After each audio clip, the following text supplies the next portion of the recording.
One's ready. One's ready. Go! Everybody, welcome back to the Once Ready podcast. This is your daily drop for the 17th of June, brought to you by Pose Fitness. If you go over to the Apple App Store and then type in POSE Fitness, a black app with a white P, and it will show up. Download that, create an account, use the promo code ONESREADY, and it'll get you a month free. So you get a 30-day trial. And what this program does is it is a fitness app, right?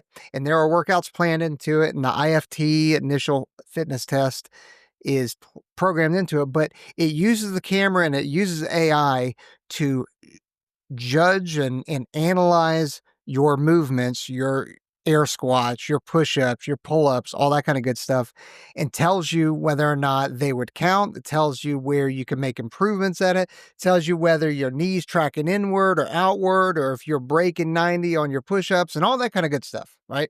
So Pose, we've partnered with them. We're going to have a long partnership with them for quite some time, but you get a 30-day trial when you download it, create the account, and use the promo code ONESREADY. All right, over to the joint news. The Pentagon avoids direct involvement in Israel-Iran conflict. The Defense Department emphasized a defense stance in the Israel-Iran conflict, prioritizing the protection of U.S. forces and interests. Defense Secretary Pete Hegseth stated the Trump administration's focus is on securing a nuclear agreement with Iran to prevent its development of nuclear weapons. This is such a hot topic, so polarizing on what we should or should not be doing with Iran, partnering with Israel, all that kind of good stuff. You know, do we just go ahead and nuke Iran right off the face of the planet, or nuke Tehran to send a message? I mean, that's what we did post Pearl Harbor and Hiroshima and Nagasaki, you know? So, wherever you land on this, right? It is very polarizing and very interesting to see what is going on right now. All right, next. U.S. deploys air and sea assets to the Middle East. The U.S. deployed the USS Nimitz carrier group and aircraft to the U.S. European and Central Command regions to bolster defenses amid Israel-Iran hostilities. Nearly 30 tankers were observed crossing the Atlantic, signaling enhanced U.S. readiness through direct involvement remains undecided. Yeah, tankers are one of the most critical, right? All the fighter jets, all the bombers, they're great, and they do the pointy end of the mission when we're talking about this specifically, right? But when we're start talking about, 45 minutes of gas or an hour and a half of gas, these assets, these fighters, these bombers can't always make it to where they need to go from their takeoff location to their strike location and make it back without these tankers. These tankers are critical. Same with the remote, forward stage bases and all that kind of stuff. These places are critical to the success. That's just the way it is. All right. Next, U.S. military families relocate from the Middle East. Military families from U.S. Central Command bases arrived at Naval Support Activity Naples, NAS, Naples, Italy, due to fears of attacks on the U.S. installations amid Israel-Iran fighting. The Navy Marine Corps Relief Society is providing $300 per family to cover temporary expenses. $300 per family. What, once a week, once a month, or just a one-time thing? $300 ain't gonna go very far, homies. Jeez. All right, next. This is Air Force specific news. Air Force tankers deployed to Europe. The Air Force sent KC-46 and KC-135 aircraft to the bases in Spain and Germany to support potential U.S. responses in the Israel-Iran conflict. The deployments aim to enhance defense options, while the U.S. limits its role in defending Israel from Iranian attacks. Yeah, we just talked about that. Hypersonic missile program adjustments. Delays in the hypersonic attack cruise missile program prompted the Air Force to revive the AGM-183 air-launched rapid response weapon. The Air Force is addressing schedule and cost issues with industry partners and plans to include a larger strategic missile in its FY26 budget. Good. We talk about being behind in the space race and all that kind of good stuff. We are also behind in the hypersonic missile race as well.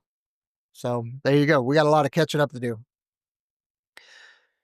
Next, AI tool for flight scheduling in Japan. Airmen at Misawa Air Force Base in Japan are testing an AI model called Moneyball to streamline flight scheduling by digitizing aircrew log insights. The program aims to predict aircraft issues, aligning with the Air Force's push for rapid adoption of human-machine teaming for air dominance.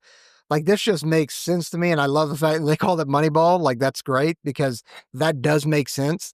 And we have all the data points to know that, X, Y, and Z piece in a jet typically lasts, and I'm making all this up, right? X piece lasts 3 months. Historically, one piece will last 120 days, and another one says, hey, it breaks every 2 years, right? So that you can forecast maintenance requirements, supply requirements, and equipment requirements to forward locations. And you can get a hold ahead of, ordering them all and all that kind of good stuff. Next, Normandy Memorial for 8th Air Force. A new memorial in Normandy, France, honors 8th Air Force airmen who were pivotal in the D-Day invasion of 1944. The memorial recognizes over 26,000 airmen killed and 28,000 held as POWs, commemorating key figures like Major General Jimmy Doolittle, who was a complete freaking badass. Let's be honest about that. Next, Space Force news. Meadowlands Counter Communication System delivery. The Space Force received the Meadowlands Counter Communication System from L3Harris and is conducting testing to enhance electromagnetic spectrum warfare capabilities. The system's smaller footprint allows centralized operations with training already approved for Guardians. Next, these are of interest.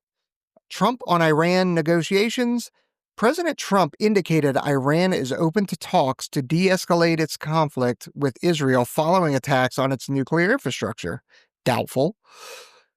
While supporting Israel, Trump urged Iran to negotiate quickly with allies, noting Iran's willingness if the U.S. avoids offensive actions.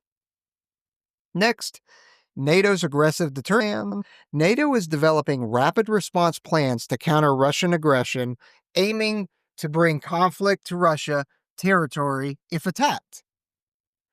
Estonian and Czech officials emphasized immediate action and threat-driven capability targets at the GlobeSec conference. I imagine that's Global Security Conference. Next, South Korea seeks North Korea dialogue. South Korea President Lee Jae-myung, I'm definitely saying that wrong, pledged to restore communication with North Korea, reversing prior military escalations. The administration is reviewing policies on activist leaflets sent across the DMZ, aiming for reconciliation. Next, F-35 upgrade completion.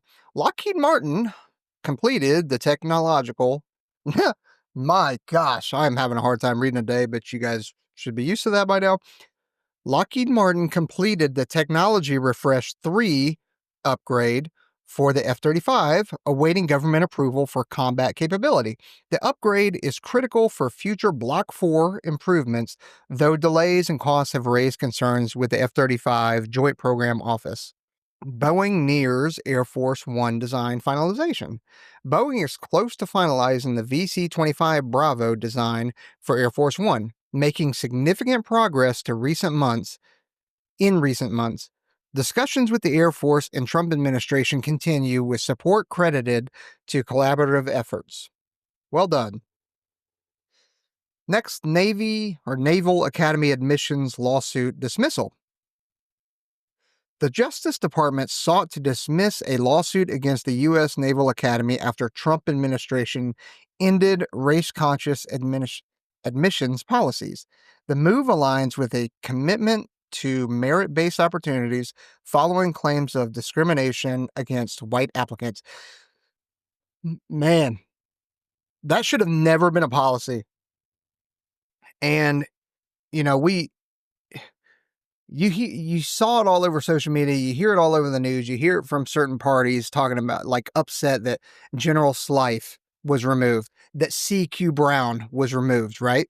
But these are folks that created and implemented these kind of policies away from merit-based opportunities and strictly on color of your skin.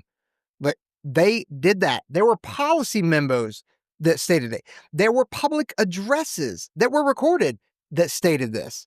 It should have never been a policy. All right, last one. This is an opinion base. Defense industry collaboration.